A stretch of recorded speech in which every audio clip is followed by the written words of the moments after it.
Hello everybody, and welcome to another Drawing and Talking video with me, Freebiewits, your host, and today we're taking a look at one of my own personal characters, Findaleus Ospanard I, and his entire thing is, despite looking like a noble, he isn't a noble, but he's not a con man either. So his entire thing is that he's got three different jobs. Number one, he's a champion, in that if a noble insults another noble, instead of risking their bloodline dying out, the family then hires him to fight in their noble sons' places. More often than not, however, he was just a normal bodyguard for the nobles, and he'd pretend to be sort of a hanger-on lesser noble just so he'd have an excuse to hang out with them without actually bringing in proper soldiers and fully armored knight-type folks with them. Now, that wasn't the end of his duties. His other, more rare duty was body double, because once again, better to risk this guy than an actual noble of proper noble blood. His troubles began when he fell in love with one of the ladies he was supposed to protect. They found out, and he was run off, basically.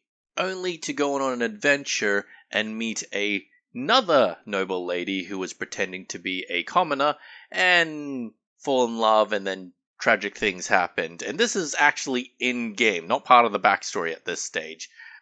Long story short, Findaleus has terrible luck when it comes to romances, and I enjoyed playing him so much that I made him an NPC for a bunch of my other D&D games. However, Findaleus Ospanard in those versions wasn't a bodyguard or anything like that. He wasn't all that noble. I mean, he was literally a noble, as in he was a noble leader type person, but he wasn't noble, as in he was a backstabbing douchebag.